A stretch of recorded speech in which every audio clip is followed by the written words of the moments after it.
You know how every home has that one spot, the place you think about throughout the day where you can finally exhale? For me, it's my bed. But here's the funny thing, it's not just my bed anymore.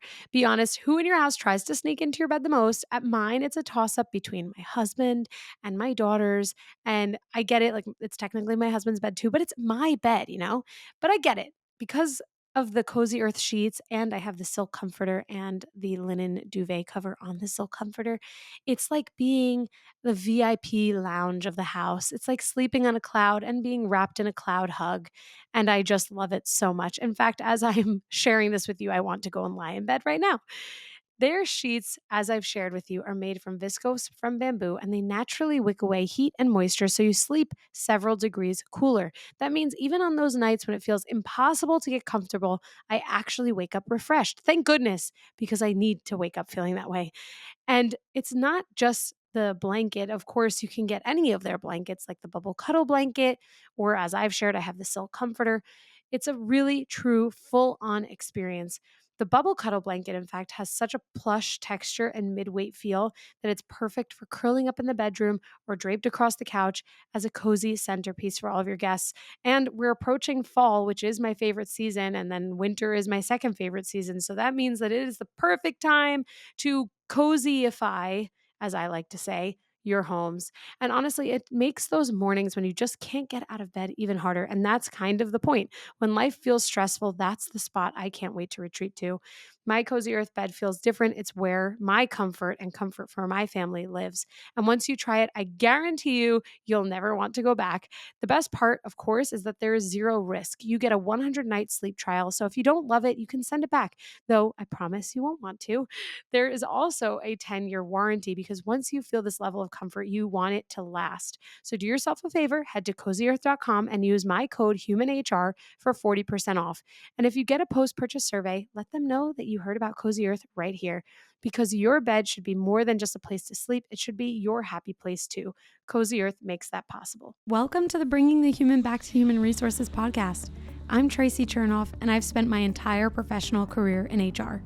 Each week, we'll explore the delicate balance between people and business with the aim to reconnect the two and create meaningful outcomes. Listen in as I share my own experiences, challenge the status quo, and chat with guests from various industries about our mission to bring the human back to human resources. Hi, everyone. Welcome back to the Bringing the Human Back to Human Resources podcast. Thank you so much for being here for another week. It has been so long since I've just done a solo episode. Frankly, I think I know why. I think I think it's because I've had so many guests reach out and it's hard to say no. It's really hard. Like there are so many people who have a lot of valuable things to say and um I don't know. I'm a yes girl. I say yes to as much as possible, which part of my problem honestly is that I say yes to so many things. Maybe I have to be more of a no girl. I don't know. Anyway, um I really missed kind of just having a kind of one to one where it's just me, myself, and I and you, even though you are listening after I talk to myself for however long I talk to myself. So I've really kind of missed this. So if you want to hear more solo episodes, let me know and I will make room for them. And I will have to just say no a little bit more. Or I don't know, maybe I have to do solo episodes on a different platform. I don't know. I don't know. This is totally uncharted territory for me, having to balance weekly episodes where I can't even like keep up. There are not enough weeks in the year. I have literally guests like planned through 2026. It's kind of insane. But I realize that I do need to do more solo episodes. At least I enjoy them. It's been a while. Anyway, this week I'm going to talk about a bit of a heavy topic, actually. Um, uh, a longtime listener, and I should say actually before I get into this, I'm going to put a trigger warning on this episode. We're going to talk about pregnancy and infant loss. And so if that's too sensitive a topic for you or, triggering in any way, I totally understand. I also think that as heavy a topic as this is, my intention is not to make everyone super sad, but rather to help, I don't know, maybe inspire new ideas for benefits that you offer your employees. Or maybe you've experienced this yourself, or you know someone who has experienced pregnancy or infant loss. And maybe you can help them, or maybe you can help yourself. And so just wanted to kind of get that kind of in front of you first. And also, the reason why I'm going to tell you a little bit about a longtime listener who reached out to me is because she shared with me that October is Pregnancy and Infant Loss Awareness Month, which I actually was not aware of. And so it's really apt that we're talking about this now. And so, again, hopefully you choose to listen. And if at any point it's too tough, I totally get it.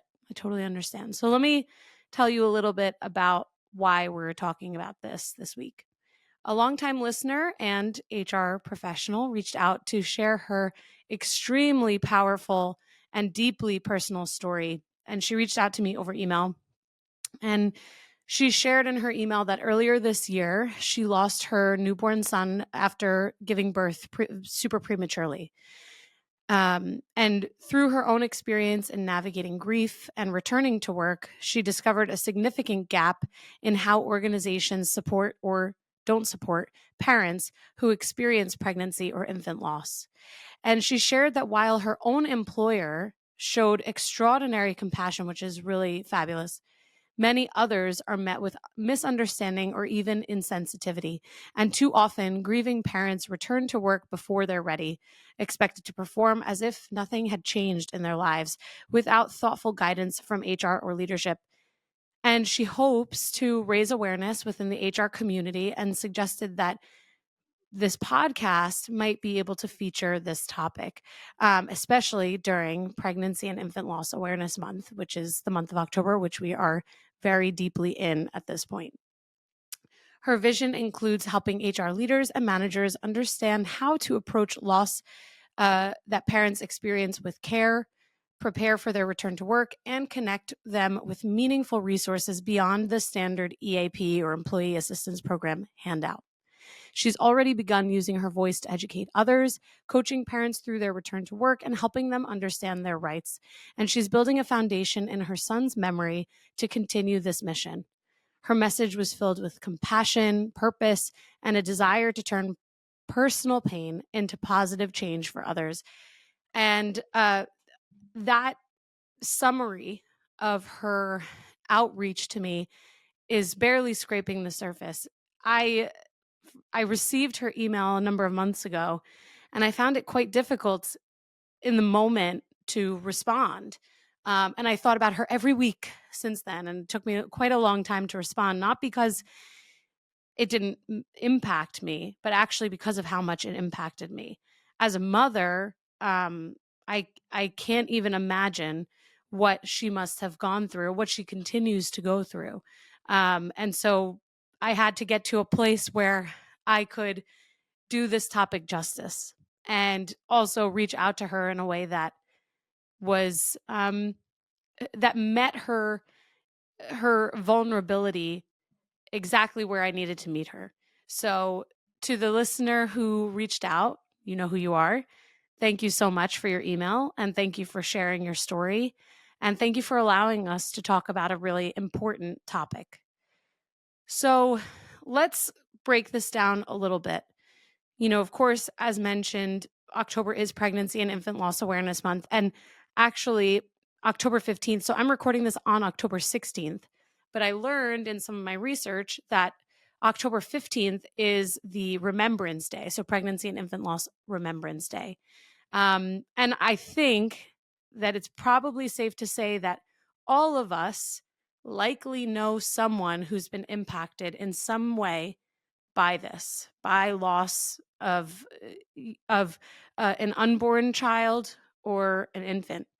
And in HR, our work, of course, is often about compliance and metrics and process and strategy. But in times of loss, it's our humanity that allows us to really help to navigate these sometimes very uncharted waters with our colleagues, our teams. And it's our humanity, I think, that matters most. And so I want to explore how we in HR or other business leaders can intentionally support parents who endure pregnancy loss or infant death. And we can do that in looking at policy, in looking at culture, and in looking at some legal awarenesses that maybe we're not super familiar with. So the reality is that when it comes to pregnancy loss, there are a number of categories or circumstances, let's say, that qualify as pregnancy loss. There's miscarriage, stillbirth, failed IVF, failed adoption or surrogacy. And it's way more common than even I realized, and way more common than we probably would assume. The emotional, mental, and physical recovery is also often underestimated. This listener who reached out shared a little bit about how if she hadn't had the resources and the community around her, that she probably would have left her job. And you know what? I bet there are parents out there who struggle even in that way and in their own mental health. I can only imagine the toll that it might take on someone. And some parents, of course, may likely require medical follow-up, grief counseling, and even accommodations for their mental, physical, or emotional um, uh, pain, right? That's ultimately what we're talking about when we talk about loss. And yet, at the same time, and this is also kind of looking at what this particular listener wrote to me, so many parents just return to work, and they return to work too soon, or they return to work without support, or without a community, or without whatever that support might look like. And they might even be expected to just snap back and, get over it and maintain exactly what they were doing and their performance and all of that. But that's completely unrealistic. And frankly, it's probably pretty damaging too.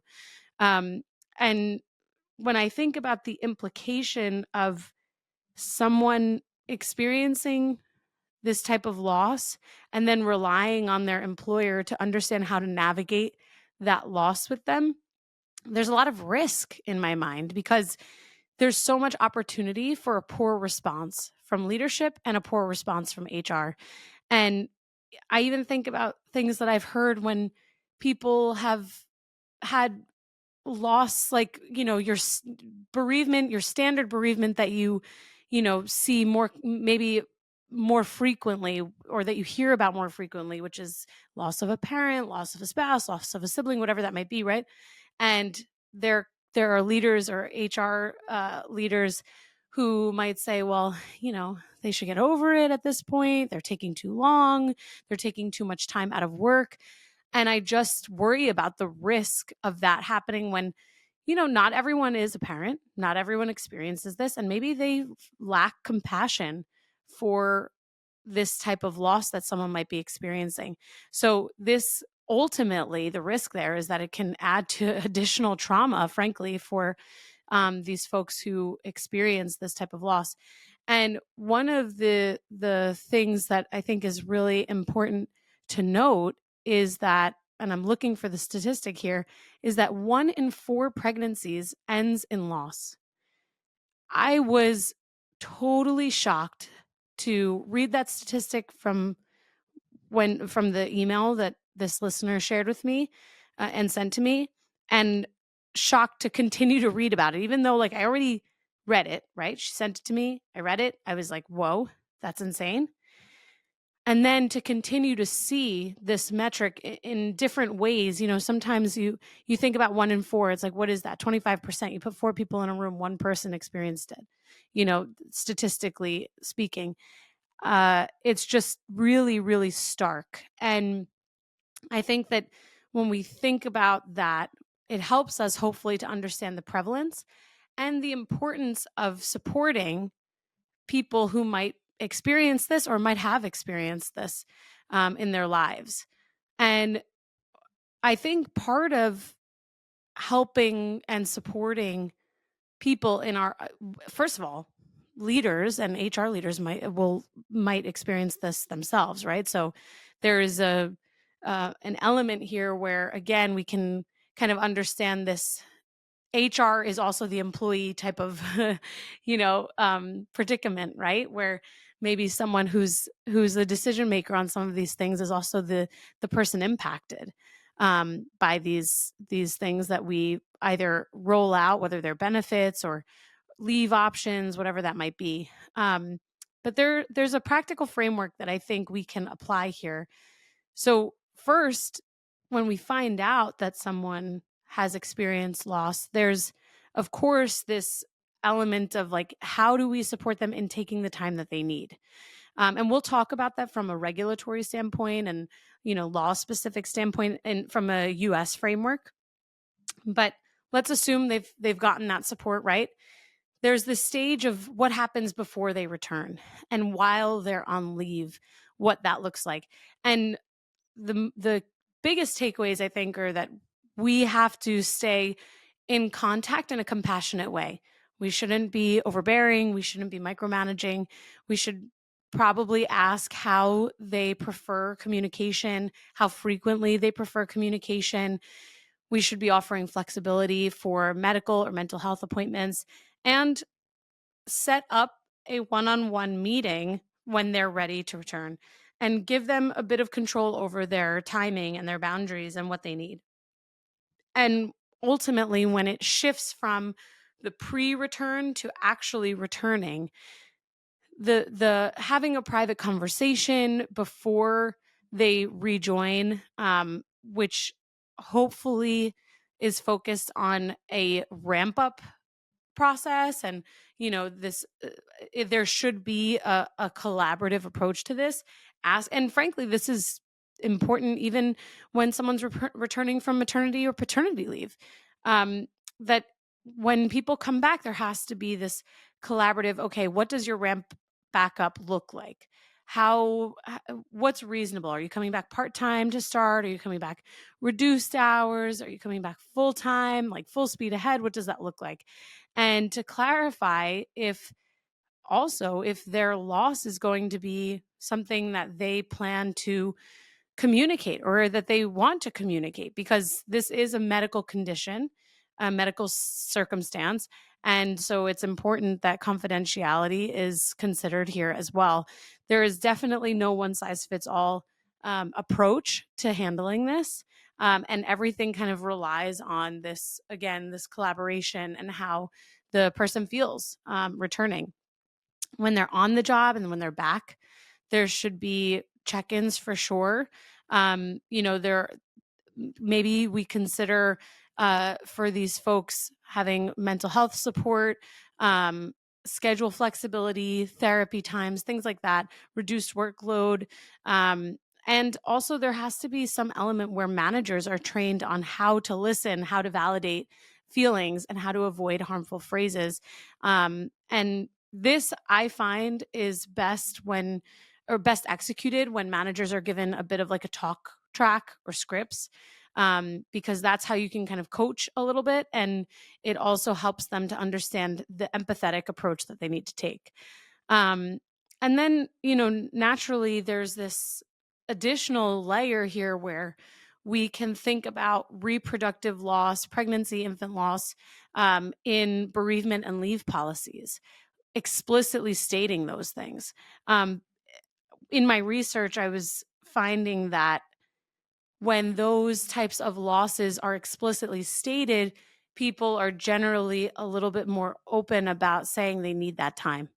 Because otherwise, it's kind of like, oh, bereavement is for parents, spouses, siblings, and maybe whomever else, right? But if it doesn't say, uh, reproductive loss, that maybe it feels like they're a little bit isolated in that sense, and that they're not covered by that type of policy.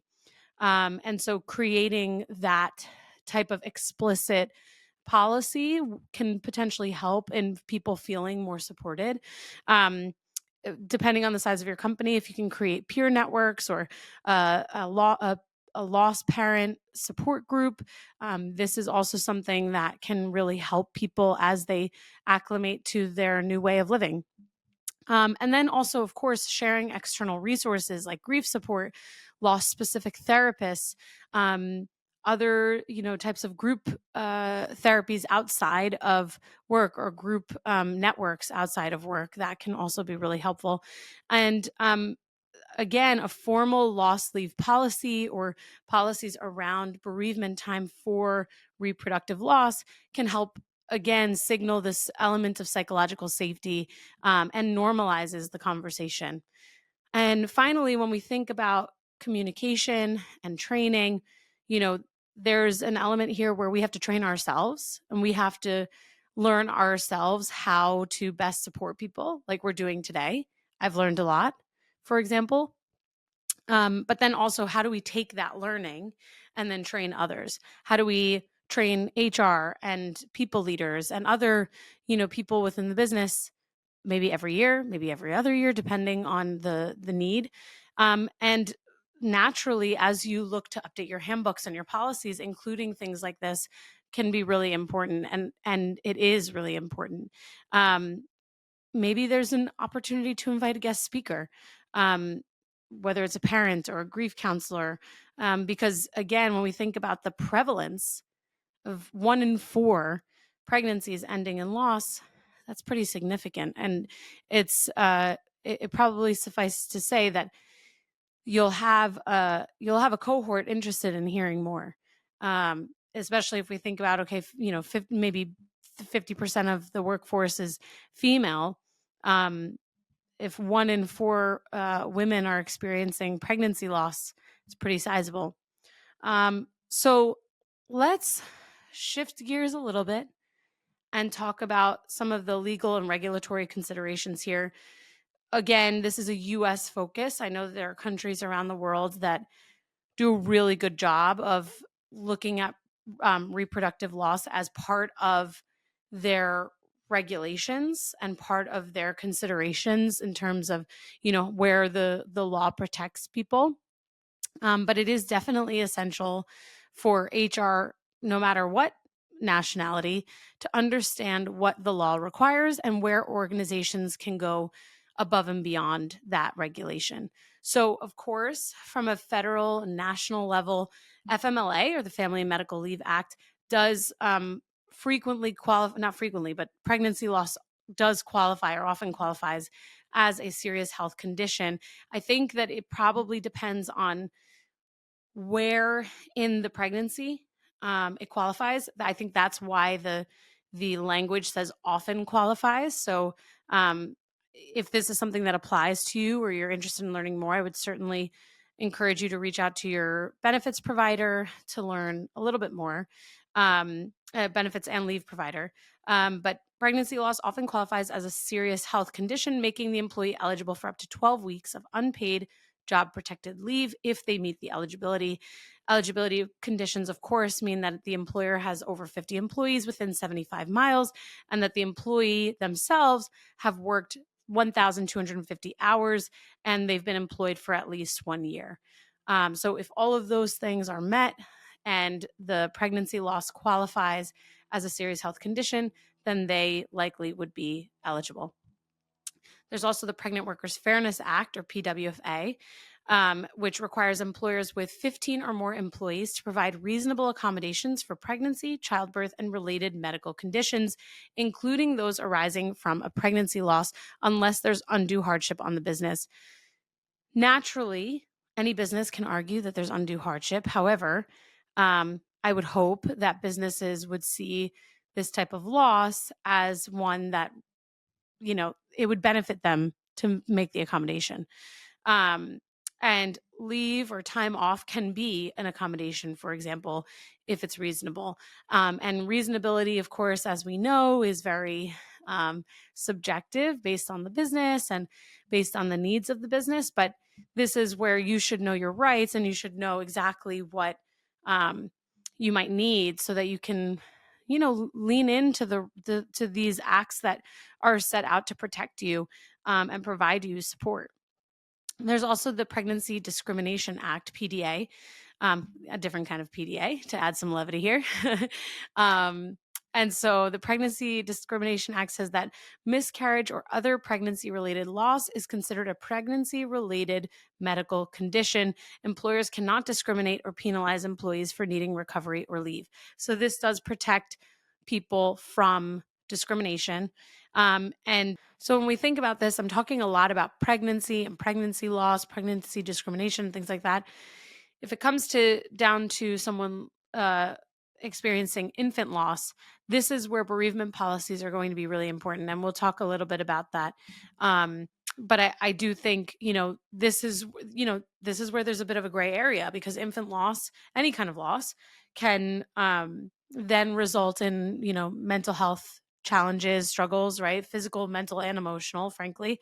And that's where then, if that person is experiencing challenges mentally, physically, emotionally, that they could be accommodated for those things. So the accommodation for pregnancy related loss is more medical, because of the person who is experiencing the pregnancy and then experiencing the loss as a result. Not always as a result, obviously, but 1 in 4 times. 1 in 4 pregnancies are experiencing, 1 in 4 pregnancies are resulting in loss. So these people are experiencing this fairly commonly. And then should someone experience infant loss, it would be more about their own, probably their own medical condition as a result of that loss. Whereas the loss is considered a medical condition. Hopefully that makes sense. It makes sense in my head, but I hope I'm articulating that okay. Also, unlike some countries, there is no federal requirement in the US for bereavement leave in private employment. So this is where, again, when we think about companies going above and beyond, they would make an impact here to include, bereavement leaves or policies that go outside of what the government might require, which the government requires nothing. So anything you give is better than nothing. Some states have enacted statutes that explicitly include, or may be interpreted to include, reproductive loss or bereavement leave. And so a few examples are that California has a reproductive loss leave, and they require employers with 5 or more employees to provide up to 5 days of protected leave for a reproductive loss event, like miscarriage, stillbirth, failed adoption, or unsuccessful assisted reproduction, within the first 3 months of the event. So if there's a loss in a particular month, 3 months within that 3 months, that's when they would be able to receive the 5 days of protected leave. The leave may be non-consecutive, and employees can use accrued sick or vacation time. And the law does prohibit retaliation or discrimination for exercising those rights. In Illinois, they have a Family Bereavement Leave Act, which has been effective since January 1st, 2023, as a matter of fact. And it expands on prior bereavement leave laws, to cover pregnancy loss, failed adoption, surrogacy, etc. And employees ultimately may take up to 10 working days or 2 weeks of unpaid leave to grieve or make arrangements.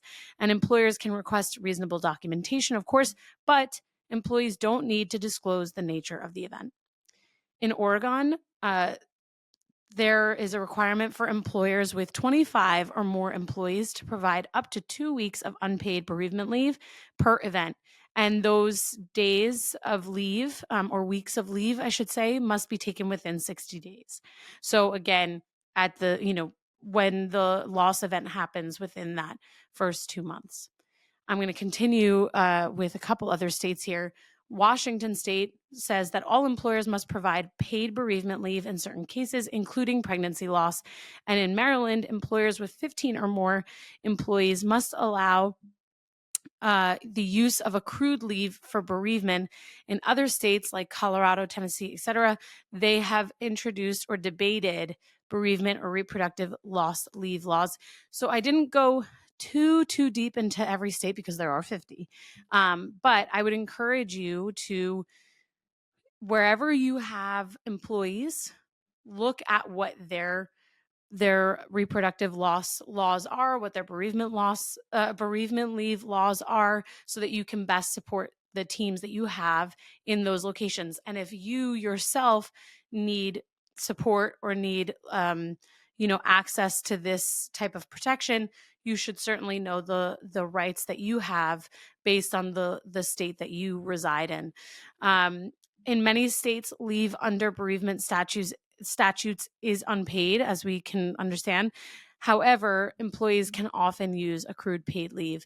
And this is pretty standard. A lot of companies do offer paid bereavement leave, although maybe it's a little bit more minimal in the number of days.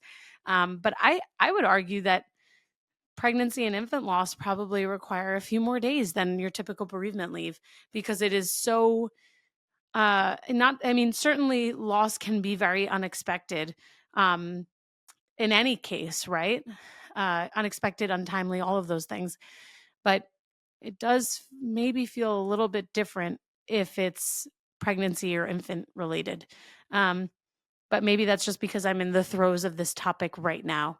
But in general, when someone experiences a loss of any kind that is premature, unexpected, um, untimely, there should there should probably be exceptions to some of the rules that companies have. Like if a company has 5 paid bereavement days, well, maybe if someone needs 15, maybe you just give them 15. Have them use their sick time, have them use their PTO, that's fine. But um, maybe go above and beyond for people.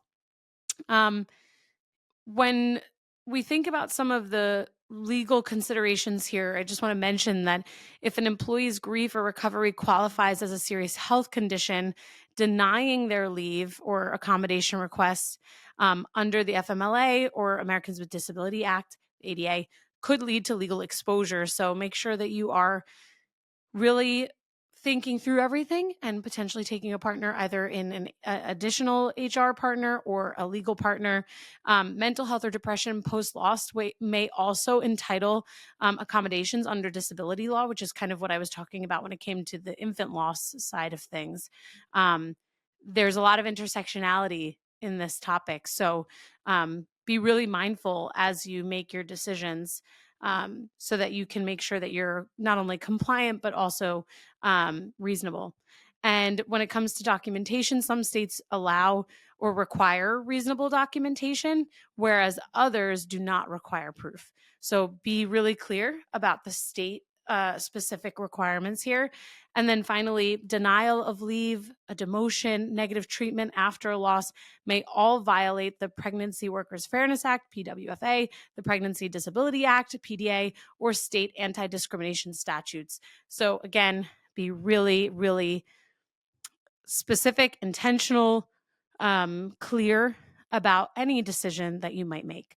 And, when we think about kind of coming full circle to how we help other leaders navigate supporting their teams, I think there are a few things to just kind of remember and keep in mind.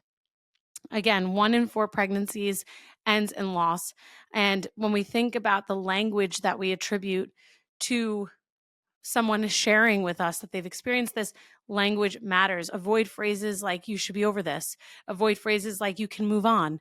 Instead, say "I'm so sorry," or "take the time you need," or "how can we best support you?" Um, this is, frankly, nobody cares about what you think. Everybody cares about how that person feels. So the business leader in this context has to remove their own needs from this situation and think about what their person needs. Um, whether there's when we think about the cultural elements here, maybe there's a remembrance email, maybe you send flowers, maybe there's some sort of acknowledgement for this loss, a safe space meeting, something like that. I know in my experiences, helping people navigate loss, we send flowers or we make a donation or we plant a tree. Like there's so many things that you can do that don't cost $1 million and really make a huge impact for that person. Also, normalize referring people to resources. Provide names of therapists, grief groups, support groups, employee resource groups. Hire someone that they can talk to. I mean, there's so many things that we can do to refer our teams to the right people who can help them navigate these types of losses. Celebrate their courage, acknowledge that returning to work after such a loss is an act of strength. And it doesn't mean the pain is gone, and it doesn't mean it's going to be any easier, but that they've returned and this is, something that they're navigating every single day. And that acknowledgement will probably help them as well. And then finally, thinking about how we can support people before they ask for support. It's through policy changes and transparency. Make your loss and bereavement policies visible, clearly worded, accessible in handbooks or the intranet that you might have. Include pregnancy, infant, or reproductive loss in your policies, and encourage continuous learning. Revisit the policies annually, solicit feedback from employees who've navigated loss to figure out what could we be doing better? What could we be doing differently? What could we be doing? All of those things should help to enable people navigating this circumstance to feel most supported and not feel, as this particular listener did, in such a way where if that didn't exist, that they wouldn't be able to return to work. Thinking about, again, the magnitude and the prevalence, we need all of these people experiencing this type of loss to feel supported. Otherwise, there's a huge gap in the workplace. There's a huge loss in talent because companies fail to support their people. So hopefully this topic, while certainly heavy in its weight, helped you to think a little bit differently, maybe about your own policies. It's actually a really good time to think about this because it is the end of the calendar year, and generally companies start to look at their policies and handbooks now for a fresh start in the new year. And so maybe adding one phrase like reproductive loss in your bereavement policy, or adding an additional policy, or adding a bereavement leave policy. All of those things can really go a long way. So hopefully you're walking away with some new information. Maybe you're walking away feeling supported yourself. Maybe you're walking away understanding someone you know or a loved one a little bit more deeply, or maybe a colleague more deeply. And so with that, I really just want to say thank you again to this particular listener who suggested the topic and who shared her story so vulnerably. It's allowed us to talk about a really important subject and hopefully educate, like I said, not just myself, but others who have listened to this episode as well. So thank you all so much for tuning in this week. Tons of great episodes ahead. And like I said, lots of guest episodes, but really amazing guests who are bringing a ton of value, I think, to the podcast. So please leave your comments in the whether you're listening on Spotify or YouTube. If you're watching this on Spotify or YouTube, send me an email at contact@hrtraci.com. Rate, review, subscribe, whatever you have to do. Let me know your feedback. Thank you so much for tuning in. And thank you again to my listener for sharing her story.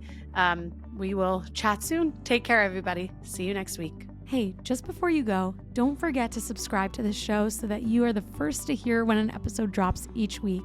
And maybe leave a 5-star review and a comment about how much you loved this episode. Plus, if you have someone in mind who would really enjoy this episode, make sure you share it with them. Thank you so much for tuning in, and I will see you next week.